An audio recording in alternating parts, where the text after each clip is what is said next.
Hi ಎಲ್ರಿಗೂ ನಮಸ್ಕಾರ. Share market in Kannada ಚಾನಲ್ಗೆ ನಿಮಗೆ ಸ್ವಾಗತ. ಕೆಲವೊಂದಿಷ್ಟು ಸೆಕ್ಟರ್ಗಳು ಮುಂದಿನ ದಿನಗಳಲ್ಲಿ ನಮಗೆ ಒಳ್ಳೆಯ ಒಂದು ರಿಟರ್ನ್ ಅನ್ನು ಜನರೇಟ್ ಮಾಡಿ ಕೊಡಬಹುದು. ಅದರಲ್ಲಿ ಮೇಜರ್ ಸೆಕ್ಟರ್ಗಳನ್ನು ನಾವು ಗಮನಿಸಿದಾಗ ಎಲೆಕ್ಟ್ರಿಕ್ ವೆಹಿಕಲ್ ಸೆಗ್ಮೆಂಟ್ ಆಗಿರ್ಬೋದು, ಇಂಟರ್ನೆಟ್ ಬೇಸ್ಡ್ ಕಂಪನಿಗಳು ಕೂಡ ಆಗಿರ್ಬೋದು, ಹಾಗೆಯೇ ಇನ್ಶೂರೆನ್ಸ್ ಕಂಪನಿಗಳು. ಸೊ ಈ ಎಲ್ಲ ಕಂಪನಿಗಳು ಮುಂದಿನ ದಿನಗಳಲ್ಲಿ ಒಳ್ಳೆಯ ಒಂದು ಗ್ರೋತನ್ನು ನೋಡ್ಬೋದು ಅನ್ನುವಂಥ ಒಂದು ಎಕ್ಸ್ಪೆಕ್ಟೇಷನ್ ಇದೆ. ಸೊ ಇಲ್ಲಿ ಕೆಲವೊಂದಿಷ್ಟು ಕಂಪನಿಗಳ ಬಗ್ಗೆ ಡಿಸ್ಕಸ್ ಮಾಡೋಣ. ಸೊ ಯಾವುದು ನಮಗೆ ಮುಂದಿನ ದಿನಗಳಲ್ಲಿ ಒಳ್ಳೆಯ ಒಂದು ರಿಟರ್ನ್ ಅನ್ನು ಜನರೇಟ್ ಮಾಡಿ ಕೊಡ್ಬೋದು, ಸೊ ಅದರ ಬಗ್ಗೆ ಡಿಸ್ಕಸ್ ಮಾಡೋಣ. ಸೊ ಮೊದಲನೇ ಕಂಪನಿ ನಾವು ನೋಡೋದಾದ್ರೆ ಕ್ಯಾಂಪ್ಸ್ನ 52 ವೀಕ್ ಹೈ ನೀವು ಗಮನಿಸಿದಾಗ 4067 ಕಾಣಿಸುತ್ತೆ. ಕರೆಂಟ್ ಮಾರ್ಕೆಟ್ ಪ್ರೈಸ್ 2666 ಹತ್ರ ಕಾಣಿಸ್ತಿದೆ. ಮ್ಯೂಚುವಲ್ ಫಂಡ್ಗಳನ್ನು ಟ್ರಾನ್ಸ್ಫರ್ ಮಾಡೋದು, ಹಾಗೆ ಡಿಸ್ಟ್ರಿಬ್ಯೂಷನ್ ಸರ್ವಿಸ್ ಅನ್ನು ಪ್ರೊವೈಡ್ ಮಾಡೋದು, ಹಾಗೆ ಬ್ಯಾಕ್ ಎಂಡ್ ಅಲ್ಲಿ ಕೆಲಸ ಮಾಡುವಂತಹ ಒಂದು ಕಂಪನಿ ಆಗಿದೆ. ಮೊನೋಪೋಲಿ ಬಿಸ್ನೆಸ್. ಮುಂದಿನ ದಿನಗಳಲ್ಲಿ ಮ್ಯೂಚುವಲ್ ಫಂಡ್ ಇನ್ವೆಸ್ಟ್ಮೆಂಟ್ ಹೆಚ್ಚಾಗೋ ಕಾರಣ ಆಗ ಈ ಕಂಪನಿಯ ರೆವೆನ್ಯೂ ಗ್ರೋತ್ ಆಗುತ್ತೆ. ಸೊ ಈ ಕಂಪನಿ ಲಾಂಗ್ ಟರ್ಮ್ಗೆ ಒಂದು ಒಳ್ಳೆಯ ಪ್ರಾಸ್ಪೆಕ್ಟ್ ಆಗಿರುತ್ತೆ. ಕಂಪನಿಯ ರೆವೆನ್ಯೂ ಅಥವಾ ಪ್ರಾಫಿಟ್ ಅನ್ನು ಕೂಡ ನಾವು ಗಮನಿಸಿದಾಗ ಒಳ್ಳೆಯ ಒಂದು ರೆವೆನ್ಯೂ ಮತ್ತೆ ಪ್ರಾಫಿಟ್ ನಮಗೆ ಕಾಣಿಸ್ತಿದೆ. ಇಯರ್ ಆನ್ ಇಯರ್ ಕೂಡ ನಾವು ಕಂಪೇರ್ ಮಾಡಿದಾಗ ರೆವೆನ್ಯೂ ಮತ್ತೆ ಪ್ರಾಫಿಟ್ ಅಲ್ಲಿ ಗ್ರೋತ್ ಇದೆ. ಹಾಗೆ ಕಂಪನಿಯ ಬಳಿ ಒಳ್ಳೆಯ ಒಂದು ಕ್ಯಾಶ್ ಫ್ಲೋ ಕೂಡ ಇದೆ. Cash flow year on year increase ಕೂಡ ಆಗ್ತಿದೆ. ಇದು ಕೂಡ ಒಂದು ಒಳ್ಳೆಯ ಸೈನ್ ಆಗಿದೆ. ಕಂಪನಿ ಒಳ್ಳೆಯ ಒಂದು ವ್ಯಾಲ್ಯೂಯೇಷನ್ ಅಲ್ಲಿ ಕೂಡ ಈಗ ಟ್ರೇಡ್ ಮಾಡ್ತಿದೆ. 52 ವೀಕ್ ಹೈ ಇಂದ ತುಂಬಾನೇ ಕರೆಕ್ಷನ್ ಕೂಡ ಆಗಿದೆ. ಹಾಗೆ ಕಂಪನಿಯ ಶೇರ್ ಹೋಲ್ಡಿಂಗ್ ಅನ್ನು ಗಮನಿಸಿದಾಗ ಪ್ರಮೋಟರ್ಗಳ ಬಳಿ 31% ಶೇರ್ ಇದೆ. ಅತಿ ಹೆಚ್ಚು ನೆಕ್ಸ್ಟ್ ಇರೋದು ರಿಟೇಲ್ ಬಳಿ, ಆಮೇಲೆ FIIs ಕೂಡ ಇಲ್ಲಿ 27% ಸ್ಟೇಕ್ ಅನ್ನ ಹೊಂದಿದ್ದಾರೆ. ಸೊ ಮುಂದಿನ ಕಂಪನಿ ನೋಡೋದಾದ್ರೆ ಝೊಮ್ಯಾಟೊ. ಸೊ ಝೊಮ್ಯಾಟೊ ಬಗ್ಗೆ ಎಲ್ರಿಗೂ ಗೊತ್ತಿರುತ್ತೆ. ಸೊ ಈ ಕಂಪನಿಯ 52 ವೀಕ್ ಹೈ ಗಮನಿಸಿದಾಗ 169, ಹಾಗೆ 52 ವೀಕ್ ಲೋ ನೋಡಿದಾಗ 115. ಸೊ ಇಲ್ಲಿ 137ರಲ್ಲಿ ಝೊಮ್ಯಾಟೊ ಟ್ರೇಡ್ ಮಾಡ್ತಿದೆ. ಝೊಮ್ಯಾಟೊ ಕೂಡ ಅಷ್ಟೇ ಈಗ ಸದ್ಯದಲ್ಲಿ ಲಾಸ್ ಅಲ್ಲಿ ಇರುವಂತಹ ಒಂದು ಕಂಪನಿ. ಸೊ ಗಮನಿಸಿದಾಗ 2020ರಲ್ಲಿ 2000 ಕೋಟಿಯಷ್ಟು ಲಾಸ್ ಕಾಣಿಸ್ತಿದೆ. ಹಾಗೆ ಈಗ 2021 ವರ್ಷ ಏನು ಮುಗೀತು, ಸೊ ಅಲ್ಲಿ ಕೂಡ ನಮಗೆ 815 ಕೋಟಿಯ ಲಾಸ್ ಕಾಣಿಸ್ತಿದೆ. ಬಟ್ ಈ ಕಂಪನಿ ಸ್ಟಾರ್ಟ್ಅಪ್ಗಳಲ್ಲಿ ಇನ್ವೆಸ್ಟ್ಮೆಂಟ್ ಅನ್ನ ಮಾಡ್ತಿದ್ದಾರೆ, ಹಾಗೆ ತಮ್ಮ ವ್ಯಾಲ್ಯೂ ಚೈನ್ ಅನ್ನ ಇನ್ಕ್ರೀಸ್ ಮಾಡ್ತಿದ್ದಾರೆ, ಹೆಚ್ಚೆಚ್ಚು ರೆಸ್ಟೋರೆಂಟ್ಗಳನ್ನು ಇನ್ಕ್ಲೂಡ್ ಮಾಡ್ತಿದ್ದಾರೆ. ಸೊ ಸ್ವಿಗ್ಗಿ ಮತ್ತೆ ಝೊಮ್ಯಾಟೊ ಮುಂದಿನ ದಿನಗಳಲ್ಲಿ ಒಳ್ಳೆಯ ಒಂದು ಪರ್ಫಾರ್ಮೆನ್ಸ್ ಅನ್ನ ಕೊಡುವಂತಹ ಎಲ್ಲ ಸಾಧ್ಯತೆಗಳು ಕೂಡ ಇದೆ. ಮುಂದೆ ಬರುವ ದಿನಗಳಲ್ಲಿ ಕೂಡ ಇಂಟರ್ನೆಟ್ ಆರ್ಡರ್ಗಳು ಜಾಸ್ತಿ ಆಗುತ್ತೆ. ಅಂದ್ರೆ ಜನ ರೆಸ್ಟೋರೆಂಟ್ಗೆ ಹೋಗೋ ಬದಲು ಸೊ ಮೊಬೈಲಿಂದನೇ ಫುಡ್ ಅನ್ನ ಆರ್ಡರ್ ಮಾಡುವಂತಹ ಸಾಧ್ಯತೆಗಳು ಹೆಚ್ಚಾಗಿರುತ್ತೆ. ಆ ಕಾರಣದಿಂದ ಈ ಕಂಪನಿಯ ರೆವೆನ್ಯೂಲ್ಲೂ ಕೂಡ ನಮಗೆ ಒಳ್ಳೆಯ ಒಂದು ಗ್ರೋತ್ ನೋಡೋದಕ್ಕೆ ಸಿಗ್ಬೋದು. ಕಂಪನಿ ಪ್ರಾಫಿಟ್ ನತ್ತ ಕೂಡ ಹೋಗ್ಬೋದು. ಮುಂದಿನ ಕಂಪನಿ ನಾವು ಗಮನಿಸೋದಾದ್ರೆ ಆಟೋ ಸೆಕ್ಟರ್ ಇಂದ hero MotoCorp. So hero MotoCorp ನ ಲೈಫ್ ಟೈಮ್ ಹೈ ನೀವು ಗಮನಿಸಿದಾಗ 4091 ಶೇರ್ ಈಗ ತುಂಬಾನೇ ಕರೆಕ್ಷನ್ ಆಗಿ 2460 ರೇಂಜ್ ಅಲ್ಲಿ ಟ್ರೇಡ್ ಆಗ್ತಿದೆ. ಸೊ ಒಳ್ಳೆ ಒಂದು ವ್ಯಾಲ್ಯೂಯೇಷನ್ ಅಲ್ಲಿ ಹೀರೋ ಮೋಟೋಕಾರ್ಪ್ ಟ್ರೇಡ್ ಮಾಡ್ತಿದೆ. ಸೊ ಹೀರೋ ಮೋಟೋಕಾರ್ಪ್ ಬಗ್ಗೆ ಎಲ್ರಿಗೂ ಗೊತ್ತಿರುತ್ತೆ, ಅವರ ಸ್ಪ್ಲೆಂಡರ್ ಸೊ ಒಂದು ಪಾಪ್ಯುಲರ್ ಬೈಕ್ ನಾವು ರೂರಲ್ ಏರಿಯಾಗಳಲ್ಲಿ ಗಮನಿಸಿದಾಗ, ಹಾಗೆ ಒಳ್ಳೊಳ್ಳೆ ಬ್ರ್ಯಾಂಡ್ ನೊಂದಿಗೆ ಇವರು ಮಾರ್ಕೆಟ್ಗೆ ಬರ್ತಿದ್ದಾರೆ. ಎಲೆಕ್ಟ್ರಿಕ್ ವೆಹಿಕಲ್ ಸೆಗ್ಮೆಂಟ್ಗೂ ಕೂಡ ಎಂಟರ್ ಆಗ್ತಿದ್ದಾರೆ. ಸೊ ಟೂ ವೀಲರ್ ಸ್ಪೇಸ್ ಅಲ್ಲಿ ಒಳ್ಳೆ ಒಂದು ಬ್ರ್ಯಾಂಡ್ ವ್ಯಾಲ್ಯೂ ಇರುವಂತಹ ಕಂಪನಿ. ಇವರ ಪ್ರಾಫಿಟಬಿಲಿಟಿ ಮತ್ತೆ ರೆವೆನ್ಯೂ ಕೂಡ ತುಂಬಾನೇ ಚೆನ್ನಾಗಿದೆ. ಬಟ್ 2021ರಲ್ಲಿ ಪ್ರಾಫಿಟ್ ಅಲ್ಲಿ ಸ್ವಲ್ಪ ಫಾಲ್ ಕಾಣಿಸ್ತಿದೆ. ಸೊ ಅವರ ಎಕ್ಸ್ಪೆಂಡಿಚರ್ ಜಾಸ್ತಿ ಆಗಿದೆ. ಹಾಗೆ ಅವರ ಟೂ ವೀಲರ್ ವೆಹಿಕಲ್ ಪ್ರೈಸಸ್ ಏನಿದೆ ಅದನ್ನ ಕೂಡ ಅವರು ಜನವರಿ 4ರಿಂದ ಹೆಚ್ಚು ಮಾಡ್ತಿದ್ದಾರೆ. ಆ ಕಾರಣದಿಂದ ರೆವೆನ್ಯೂ ಅಲ್ಲಿ ನಮಗೆ ಇಂಪ್ರೂವ್ಮೆಂಟ್ ಕಾಣಿಸ್ಬೋದು. ಹಾಗೆ ಎಲೆಕ್ಟ್ರಿಕ್ ವೆಹಿಕಲ್ ಸೆಗ್ಮೆಂಟ್ಗೆ ಇವರು ಎಂಟರ್ ಆದಾಗ ಸೊ ಅಲ್ಲಿ ಕೂಡ ಇವರಿಗೆ ಒಳ್ಳೆ ಒಂದು ರೆವೆನ್ಯೂ ಗ್ರೋತ್ ಕಾಣಿಸುವಂತ ಸಾಧ್ಯತೆಗಳು ಇರುತ್ತೆ. ಹಾಗೆ ಕಂಪನಿಯ ಬಳಿ ಒಳ್ಳೆ ಒಂದು ಕ್ಯಾಶ್ ಫ್ಲೋ ಕೂಡ ಇದೆ. ಸೊ ಅದು ಕೂಡ ಕಂಪನಿಗೆ ಪಾಸಿಟಿವ್ ಆಗುತ್ತೆ. ಸೊ ನೆಕ್ಸ್ಟ್ ಕಂಪನಿ ನಾವು ಗಮನಿಸಿದಾಗ HDFC life insurance. So life insurance ತುಂಬಾನೇ ಕ್ರಿಟಿಕಲ್ ಪಾರ್ಟ್ ಆಗುತ್ತೆ. ಸೊ ಕೋವಿಡ್ ಬಂದ ಮೇಲೆ ತುಂಬಾ ಜನ ಇನ್ಶೂರೆನ್ಸ್ ನತ್ತ ಮುಖ ಮಾಡ್ತಿದ್ದಾರೆ. ಹಾಗೆಯೇ ಇಲ್ಲಿ ಕಂಪನಿಯ ಪರ್ಫಾರ್ಮೆನ್ಸ್ ಅನ್ನು ಕೂಡ ನಾವು ಗಮನಿಸಬಹುದು. ರೆವೆನ್ಯೂ ಅಲ್ಲಿ ಕಂಟಿನ್ಯೂಸ್ ಗ್ರೋತ್ ಕಾಣಿಸ್ತಿದೆ. 2021 ವರ್ಷದಲ್ಲಿ ನೀವು ರೆವೆನ್ಯೂನ ಗಮನಿಸಬಹುದು, 71,000 ಕೋಟಿಯ ರೆವೆನ್ಯೂ ಜನರೇಟ್ ಆಗಿದೆ. ಬಟ್ ಇಲ್ಲಿ ಕಂಪನಿಯ ಪ್ರಾಫಿಟ್ ಅಲ್ಲಿ ಅಷ್ಟೊಂದು ಜಂಪ್ ನಮಗೆ ಕಾಣಿಸ್ತಿಲ್ಲ. ಅದಕ್ಕೆ ಕಾರಣ ಕ್ಲೈಮ್ ಸೆಟಲ್ಮೆಂಟ್ಗಳು ತುಂಬಾನೇ ಜಾಸ್ತಿ ಆಗಿದೆ. ಸೊ ಕೋವಿಡ್ ಕಾರಣ ತುಂಬಾ ಜನ ಹಾಸ್ಪಿಟಲ್ಗೆ ಅಡ್ಮಿಟ್ ಆಗಿರ್ತಾರೆ, ಹಾಗೆ ಅವರ ಕ್ಲೈಮ್ ಸೆಟಲ್ಮೆಂಟ್ಗಳು ಕೂಡ ಆಗ್ತಿರುತ್ತೆ. ಸೊ ಆ ಕಾರಣದಿಂದ ಇವರ ಪ್ರಾಫಿಟಬಿಲಿಟಿ ಮೇಲೆ ಸ್ವಲ್ಪ ಒಂದು ಎಫೆಕ್ಟ್ ಆಗಿದೆ. ಬಟ್ ಮುಂದಿನ ದಿನಗಳಲ್ಲಿ ಈ ಕೋವಿಡ್ ಎಲ್ಲ ಸರಿ ಹೋದ್ಮೇಲೆ ಲೈಫ್ ಇನ್ಶೂರೆನ್ಸ್ ಸೆಕ್ಟರ್ ಅಲ್ಲಿ ಒಳ್ಳೆಯ ಒಂದು ಗ್ರೋತ್ ನಮಗೆ ನೋಡೋದಕ್ಕೆ ಸಿಗ್ಬೋದು. ಸೊ ಅಲ್ಲಿ ಮೇಜರ್ ಕಂಪನಿ ನಮಗೆ ಕಾಣಿಸೋದು HDFC ಲೈಫ್ ಇನ್ಶೂರೆನ್ಸ್ ಹಾಗೇನೆ SBI ಲೈಫ್ ಇನ್ಶೂರೆನ್ಸ್. ಸೊ ಈ ಎರಡು ಕಂಪನಿಗಳನ್ನು ನಾವು ಖಂಡಿತವಾಗ್ಲೂ ಕನ್ಸಿಡರ್ ಮಾಡ್ಕೋಬಹುದು ಇನ್ಶೂರೆನ್ಸ್ ಸೆಕ್ಟರ್ ಇಂದ. ಹಾಗೆ ಕಂಪನಿಯ ಶೇರ್ ಹೋಲ್ಡಿಂಗ್ ಪ್ಯಾಟರ್ನ್ ಅನ್ನು ಕೂಡ ಗಮನಿಸಿದಾಗ 54% ಶೇರ್ ಪ್ರಮೋಟರ್ಗಳ ಬಳಿ ಇದೆ. FIIs ಕೂಡ ಇಲ್ಲಿ ತುಂಬಾನೇ ಇನ್ವೆಸ್ಟ್ಮೆಂಟ್ ಅನ್ನ ಮಾಡ್ತಿದ್ದಾರೆ. ಹಾಗೆ ಇನ್ನೊಂದು ಸೆಕ್ಟರ್ ಹಾಗೆ ಕಂಪನಿ ನಾವು ಗಮನಿಸಿದಾಗ SBI ಕಾರ್ಡ್. ಸೊ ತುಂಬಾ ಜನ ಈಗ ಕ್ರೆಡಿಟ್ ಕಾರ್ಡ್ಗಳನ್ನ ಬಳಸ್ತಿರ್ತೀರಾ. ಹಾಗೆ ಮುಂದಿನ ದಿನಗಳಲ್ಲಿ ಕ್ರೆಡಿಟ್ ಕಾರ್ಡ್ ಯೂಸೇಜ್ ತುಂಬಾ ಜಾಸ್ತಿ ಆಗ್ಬೋದು. ಸೊ ನಮ್ಮ ಸ್ಯಾಲ್ರಿ ಎಷ್ಟೇ ಇರ್ಬೋದು, ಬಟ್ ಸ್ಟಿಲ್ ನಮಗೆ ಆ ಖರ್ಚು ವೆಚ್ಚ ಎಲ್ಲ ಹೋದ್ಮೇಲೆ ಕ್ರೆಡಿಟ್ ಕಾರ್ಡ್ ಯೂಸೇಜ್ ಬೇಕಾಗುತ್ತೆ. ಸೊ ಅಲ್ಲಿ ಮೇಜರ್ ಪ್ಲೇಯರ್ ಆಗಿ ಕಾಣಿಸೋದು SBI ಕಾರ್ಡ್. ಹಾಗೆ ಇವರ ಪೇರೆಂಟ್ ಕಂಪನಿ ನಾವು ಗಮನಿಸಿದಾಗ SBI. ಸೊ ಭಾರತದ ಅತಿ ದೊಡ್ಡ ಬ್ಯಾಂಕಿಂಗ್ ಸೆಕ್ಟರ್ ಅಂತ ಹೇಳ್ಬೋದು. ತುಂಬ ಜನ SBI ಅಲ್ಲಿ ಅಕೌಂಟನ್ನು ಹೋಲ್ಡ್ ಮಾಡ್ತಿರ್ತಾರೆ. ಸೊ ಅಲ್ಲಿಂದ ಕ್ರೆಡಿಟ್ ಕಾರ್ಡ್ಗಳನ್ನು ಕೂಡ ಪರ್ಚೇಸ್ ಮಾಡ್ಬೋದು.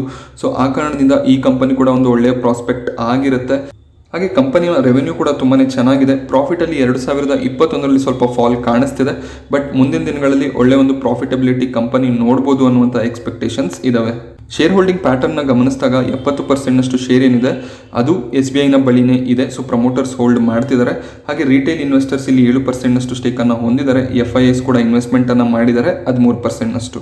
ಸೊ ಮುಂದಿನ ಕಂಪನಿ ನಾವು ಗಮನಿಸೋದಾದರೆ NTPC ಪವರ್ ಜನರೇಷನ್ ಕಂಪನಿ ಆಗಿದೆ. ಸದ್ಯಕ್ಕೆ ಇವರು ಥರ್ಮಲ್ ಪವರ್ ಪ್ಲಾಂಟ್ಗಳಿಂದ ಪವರ್ ಜನರೇಷನನ್ನು ಮಾಡುವಂಥ ಒಂದು ಕಂಪನಿ.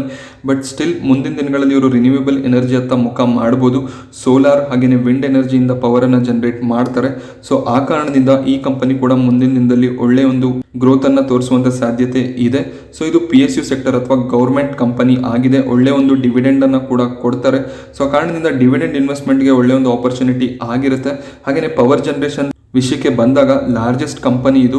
ಸೊ ಆ ಕಾರಣದಿಂದ ಇದು ಕೂಡ ಒಂದು ಒಳ್ಳೆಯ ಬೆಟ್ ಆಗುತ್ತೆ. ಸೊ ಕಂಪನಿಯ ರೆವೆನ್ಯೂ ಮತ್ತು ಪ್ರಾಫಿಟಬಿಲಿಟಿಯನ್ನು ನೀವು ಗಮನಿಸಬಹುದು. ಒಳ್ಳೆಯ ಒಂದು ರೆವೆನ್ಯೂ ಗ್ರೋತ್ ಮತ್ತು ಪ್ರಾಫಿಟಬಿಲಿಟಿ ಇಲ್ಲಿ ಕಾಣಿಸ್ತಿದೆ. ಬಟ್ ಒಂದು ವಿಷಯ ಗಮನದಲ್ಲಿ ಇಡಬೇಕಾಗಿರೋದು, NTPCಯಲ್ಲಿ ತುಂಬಾ ಡೆಪ್ಟ್ ಇದೆ, ಅಂದರೆ ಕಂಪನಿಯ ಸಾಲ ತುಂಬ ಜಾಸ್ತಿ ಇದೆ. ಬಟ್ ಸ್ಟಿಲ್ ಇದು ಗೌರ್ಮೆಂಟ್ ಕಂಪನಿ ಆಗಿರೋದ್ರಿಂದ ಅಷ್ಟೊಂದು ಪ್ರಾಬ್ಲಮ್ ನಮಗೆ ಆಗೋದಕ್ಕೆ ಸಾಧ್ಯತೆಗಳು ಕಡಿಮೆ. ಹಾಗೆ ಅರ್ನಿಂಗ್ ಪರ್ ಶೇರ್ ಕೂಡ ಗಮನಿಸಿದಾಗ ಒಳ್ಳೆಯ ಒಂದು ಅರ್ನಿಂಗ್ ಪರ್ ಶೇರ್ ನಮಗೆ ನೋಡೋದಕ್ಕೆ ಸಿಗುತ್ತೆ. ಡಿವಿಡೆಂಡ್ ಚೆನ್ನಾಗಿ ಕೊಡುತ್ತೆ ಕಂಪನಿ. ಆ ಕಾರಣದಿಂದ ಡಿವಿಡೆಂಡ್ ಇನ್ವೆಸ್ಟ್ಮೆಂಟ್ ಅಂತ ಕನ್ಸಿಡರ್ ಮಾಡಿಕೊಂಡಾಗ NTPCಯನ್ನು ಕನ್ಸಿಡರ್ ಮಾಡ್ಬೋದು. ಅದೇ ರೀತಿ ಪವರ್ ಗ್ರಿಡ್ ಕೂಡ ಅಷ್ಟೇ.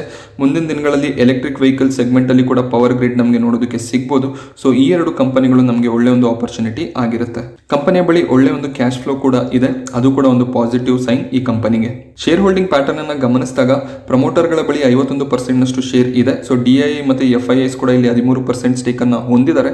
ರಿಟೇಲ್ನ ಬಳಿ ಅತಿ ಕಡಿಮೆ ಶೇರ್ಗಳು ಇಲ್ಲಿ ನಮಗೆ ನೋಡೋದಕ್ಕೆ ಸಿಗುತ್ತೆ.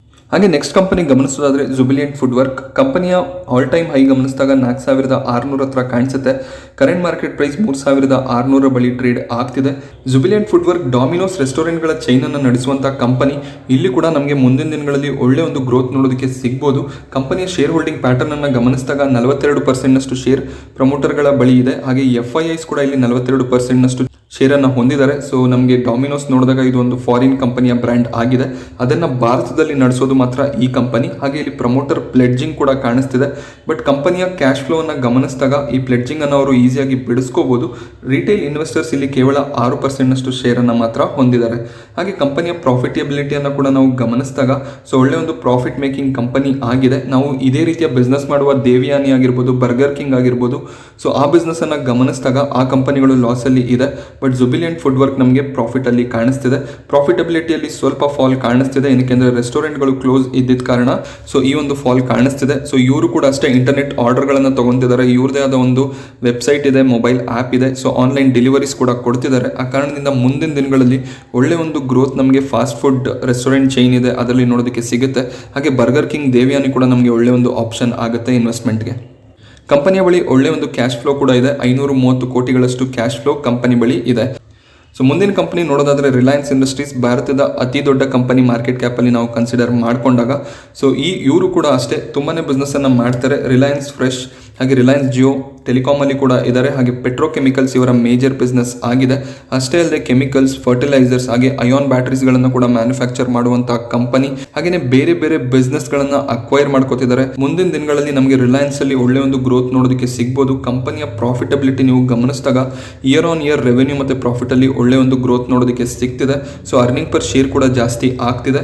ಹಾಗೆ ಕಂಪನಿಯ ಶೇರ್ ಹೋಲ್ಡಿಂಗ್ ಪ್ಯಾಟರ್ನ್ ಅನ್ನು ಕೂಡ ಗಮನಿಸಿದಾಗ 50%ನಷ್ಟು ಶೇರ್ಗಳೇನಿದೆ ಅದು ಪ್ರಮೋಟರ್ಗಳ ಬಳಿ ಇದೆ. ಹಾಗೆ ನೆಕ್ಸ್ಟ್ ನಾವು ಗಮನಿಸಿದಾಗ 25%ನಷ್ಟು ಶೇರ್ಗಳು FII ಬಳಿ ಇದೆ. ಕಂಪನಿ ತುಂಬಾನೇ ಅಕ್ವಿಸಿಷನ್ಗಳನ್ನು ಮಾಡ್ತಿದ್ದಾರೆ. ಹಾಗೆ ಇವರು ರಿಟೇಲ್ ಸೆಗ್ಮೆಂಟ್ ಅಲ್ಲಿ ನೆಕ್ಸ್ಟ್ ಫ್ಯೂಚರ್ ಗ್ರೂಪ್ನ ಕಂಪನಿಗಳನ್ನು ಕೂಡ ಅಕ್ವೈರ್ ಮಾಡೋದ್ರಲ್ಲಿ ಇದ್ದಾರೆ. ಸೊ ಅದು ಏನಾಗುತ್ತೆ ನೋಡಬೇಕಾಗುತ್ತೆ. ಸೊ ಆ ಕಂಪನಿ ಏನಾದರೂ ಇವರು ಅಕ್ವೈರ್ ಮಾಡ್ಕೊಂಡ್ರೆ so Big Bazaar value chain ಅನ್ನು ಅವರು ನಡೆಸ್ತಾರೆ. ಸೊ ಆ ಕಾರಣದಿಂದ ಅವರ ಬಿಸ್ನೆಸ್ ನಲ್ಲಿ ಒಳ್ಳೆ ಒಂದು ಇಂಪ್ರೂವ್ಮೆಂಟ್ ಬರುತ್ತೆ. ಸೊ ಇನ್ನೊಂದು ಕಂಪನಿ ನಾವು ನೋಡಿದಾಗ ಐಷರ್ ಮೋಟಾರ್ಸ್. ಸೊ ಇಲ್ಲಿ 52 ವೀಕ್ ಹೈ ಗಮನಿಸಿದ್ರೆ 3350 ಕಾಣಿಸುತ್ತೆ. ಸೊ ಈಗಿನ ಮಾರ್ಕೆಟ್ ಪ್ರೈಸ್ 2600 ಹತ್ರ ಕಾಣಿಸ್ತಿದೆ. ಈ ಕಂಪನಿ ಎಲ್ರಿಗೂ ಗೊತ್ತಿರುತ್ತೆ. Eicher motors royal Enfield bike ಅನ್ನ ಮ್ಯಾನುಫ್ಯಾಕ್ಚರ್ ಮಾಡುವಂತಹ ಕಂಪನಿ. ಅಷ್ಟೇ ಅಲ್ಲದೆ ಟ್ರಕ್ ಮತ್ತೆ ಬಸ್ಗಳನ್ನು ಕೂಡ ಇವರು ಮ್ಯಾನುಫ್ಯಾಕ್ಚರ್ ಮಾಡ್ತಾರೆ. ಮುಂದಿನ ದಿನಗಳಲ್ಲಿ ಇವರು ಸ್ಟೇಟ್ಮೆಂಟ್ ಕೊಟ್ಟಿರೋ ಹಾಗೆ ಬುಲೆಟ್ ಬೈಕ್ಗಳು ಏನಿದೆ ಅದನ್ನ ಎಲೆಕ್ಟ್ರಿಕ್ ವೆಹಿಕಲ್ ಸೆಗ್ಮೆಂಟ್ನ ಕೂಡ ಇವರು ಎಂಟರ್ ಆಗ್ತಿದ್ದಾರೆ. ಸೊ ಆ ಕಾರಣದಿಂದ ಇದು ಕೂಡ ಒಂದು ಒಳ್ಳೆ ವ್ಯಾಲ್ಯೂ ಜನರೇಟರ್ ಆಗುತ್ತೆ. ಬೈಕ್ಗಳು ಅಷ್ಟೇ ಅಲ್ಲದೆ ಎಲೆಕ್ಟ್ರಿಕ್ ಟ್ರಕ್ಸ್ ಮತ್ತು ಎಲೆಕ್ಟ್ರಿಕ್ ಬಸ್ ಮ್ಯಾನುಫ್ಯಾಕ್ಚರಿಂಗ್ ಕೂಡ ಮಾಡುವಂತಹ ಕಂಪನಿ. ಕಂಪನಿಯ ಪ್ರಾಫಿಟನ್ನು ಕೂಡ ಗಮನಿಸಿದಾಗ ಈ ಇಯರಲ್ಲಿ ಸ್ವಲ್ಪ ಫಾಲ್ ಕಾಣಿಸ್ತಿದೆ, ಬಟ್ ಮುಂದಿನ ದಿನಗಳಲ್ಲಿ ಒಳ್ಳೆ ಒಂದು ಪ್ರಾಫಿಟ್ ಮತ್ತು ರೆವೆನ್ಯೂ ಕಂಪನಿ ಜನರೇಟ್ ಮಾಡಿಕೊಡ್ಬೋದು. ಸೊ ಇವ್ರ ಬಳಿ ಒಳ್ಳೆ ಒಂದು ಕ್ಯಾಶ್ ಫ್ಲೋ ಕೂಡ ಇದೆ. ಸೊ ಆಟೋ ಸೆಕ್ಟರಲ್ಲಿ ಒಳ್ಳೆ ಒಂದು ಕಂಪನಿ ಐಶರ್ ಮೋಟಾರ್ಸ್.